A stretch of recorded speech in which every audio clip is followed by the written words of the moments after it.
We now return to Let's Play 7 Grand Steps. A couple generations have passed.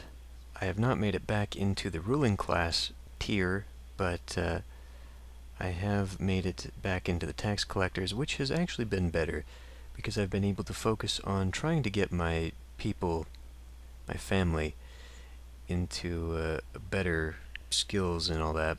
Still hasn't mattered. But Jaina here looks like she might be able to finish the game.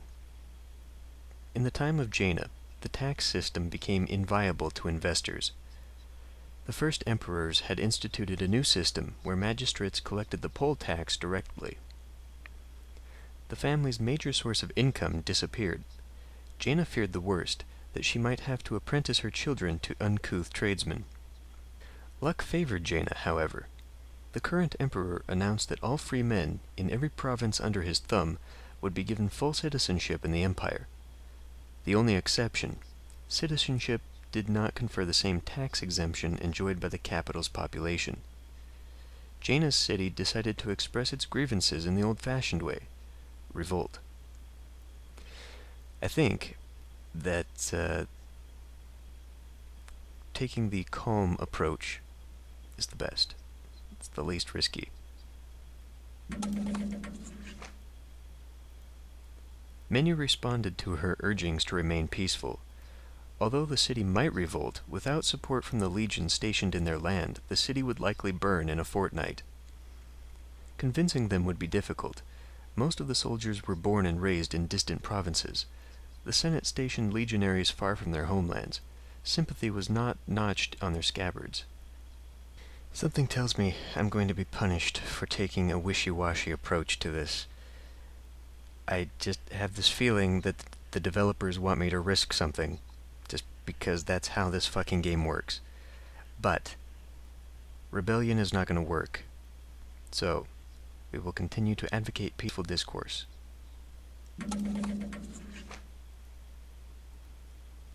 The Legion's commanders heard the call for peace. They marched into the city and billeted their troops in every corner of it. 2 years later, the situation had calmed to where the Legion returned to their original encampment. Jaina was heralded as a savior, and was eventually installed as the city's magistrate. The legend continues in the next age. A far descendant of Jaina adds to the legacy of Selk and Ket. In the next age, the Age of Migrations, Jaina's descendants had become feudal lords. The story pauses. 7 Grand Steps. Step 1, What Ancients Begat, has ended.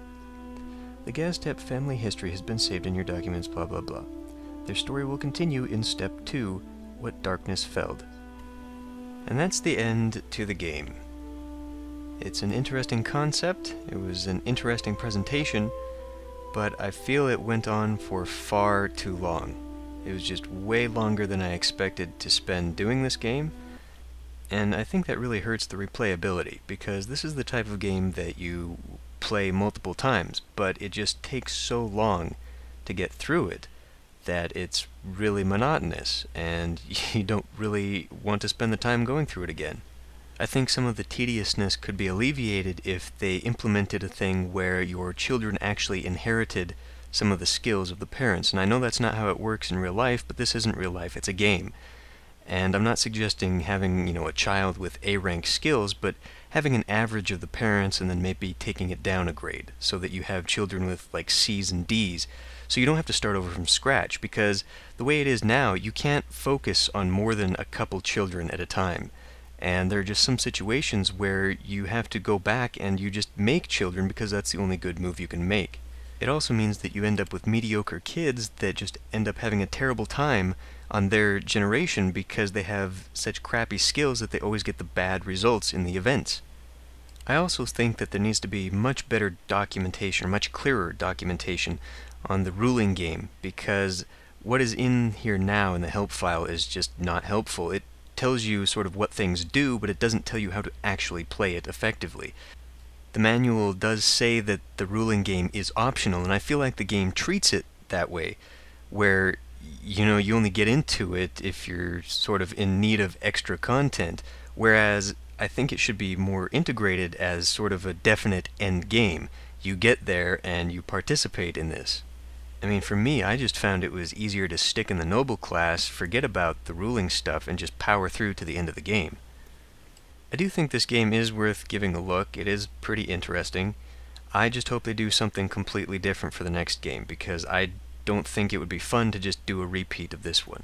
I mean, if this is step 1 of 7, I have no idea what they plan on doing for future games. But anyway, that's the end. I hope you enjoyed. Thanks for watching. I'll see you in the next Let's Play.